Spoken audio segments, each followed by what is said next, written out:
আয়েশা রাদিয়াল্লাহু তাআলা আনহা থেকে বর্ণিত যে রাসূল সাল্লাল্লাহু আলাইহি ওয়াসাল্লাম বলেছেন, রাকাতাল ফাজরি খায়রুম মিনাদ দুনিয়া ওয়া মা ফিহা। ফজরের 2 রাকাত সুন্নত, 1 রাকাত সুন্নত ধরেন, রাকাতাল ফাজর বলা হয়েছে। ফজরের নামাজ সুন্নত নামাজ, খায়রুম মিনাদ দুনিয়া ওয়া মা ফিহা, দুনিয়াতে এবং দুনিয়ার মাঝে যা কিছু আছে সব কিছু যদি এক পাল্লায় রাখেন এর যা দাম হবে তার চেয়ে রাসূল সাল্লাল্লাহু আলাইহি ওয়াসাল্লাম বলছে ফজরের 2 রাকাত সুন্নতের দাম তার চেয়ে বেশি।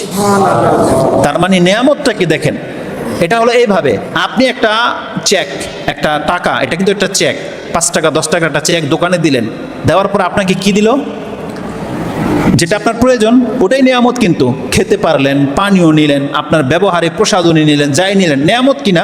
টাকার বিনিময়ে নিয়ামত পেলেন। আল্লাহ বলছেন, বান্দা এই যে আমি তোর জন্য যে দিন নাজিল করেছি এগুলো প্রত্যেকটা ইবাদত বটে, কিন্তু আল্লাহ বলছে এগুলো প্রত্যেকটা আমার নিয়ামত। কেন? কারণ এগুলোর বিনিময়ে, এগুলো হচ্ছে চেক, এগুলোর বিনিময়ে কালকে কিয়ামতের মাঠে আপনি এগুলো পেশ করবেন জান্নাতে। এক একটা ইবাদতের বিনিময়ে এক একটা নিয়ামতের মালিক করে দেওয়া হবে। যেমন কি বলা হয়েছে, রাসূল সাল্লাল্লাহু আলাইহি ওয়াসাল্লাম কি বলছে যে আমি কি তোমাকে উখবিরুকা কানজুম মিন কুনুজিল জান্নাহ, আবু যার রাদিয়াল্লাহু তাআলাকে বলতেছিল, আমি কি তোমাকে জান্নাতের একটা গুপ্ত ভান্ডারের সংবাদ দেব না?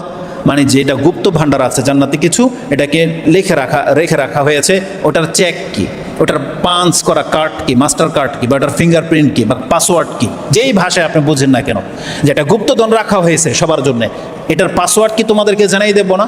বালা ইয়া রাসূলুল্লাহ, অবশ্যই আপনি বলেন যে কোন কথা কোন কাজটা বললে ওই জান্নাতের গুপ্তধনের মালিক হয়ে যাবে? বলছে বালা, বলছে লা হাওলা ওয়ালা কুওয়াতা ইল্লা বিল্লাহ, লা হাওলা ওয়ালা কুওয়াতা ইল্লা বিল্লাহ, এটা হচ্ছে পাসওয়ার্ড। এটা যারা দুনিয়াতে যত বেশি পড়তেছে তার এক একবারের জন্য এক একটা জান্নাতের কানজ গুপ্তধন তাকে দিয়ে দেওয়া হবে। তারা দেখেন প্রত্যেকটা ইবাদত, প্রত্যেকটা নিয়ামতের সবক। এই জন্য আল্লাহ বলছে ওয়া আতমামতু আলাইকুম নিয়ামতি, আমি আল্লাহ বলতেছে যে আমি আমার নিয়ামতকে তোমাদের জন্য পূর্ণ করে দিলাম। যদিও এই নিয়ামত আমাদেরকে দুনিয়াতে দেওয়া হচ্ছে না, এই জন্য আমরা যে যতটুকুর মালিক হয়ে আছি আপনি জেনে নেন এটা আপনার পুরোপুরি আপনার ইবাদতের বদলা নয়, বরং এটা হচ্ছে কাফেরদের ইবাদতের বদলা। কাফের যদি কোনো ভালো কাজ করে ওর বিনিময়ে যা দেওয়া হচ্ছে, দেখবেন টাকা পয়সা বাড়ি গাড়ির মালিক হয়ে যাচ্ছে না, ওর ভালো কর্মের রেজাল্ট। ও অন্যান্য সময় যে ভালো কাজগুলো করে আল্লাহ বলছেন এর বদলতে আমি ওকে দুনিয়াটাই দিয়ে দিব। কিন্তু মুমিনদের সাথে আল্লাহ এটা করে না। আল্লাহ বলছেন মুমিনদেরকে আমি দুনিয়াতে তার রিজিক পরিমাপ দেব, আর বাকিটা রিজার্ভ করে রাখতেছে তাকে জান্নাতে দেওয়ার জন্য।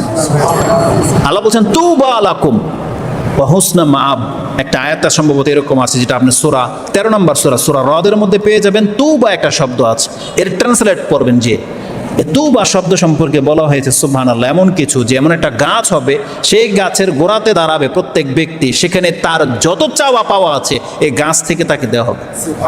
সেখানে দাঁড়াবে, যা চাইবে ওখান থেকে আসতে থাকবে। উট গরু ছাগল যা বলেন তার রাষ্ট্র পুরো করার জন্য ওখান থেকে দাঁড়ায় তাকে দেওয়া হবে।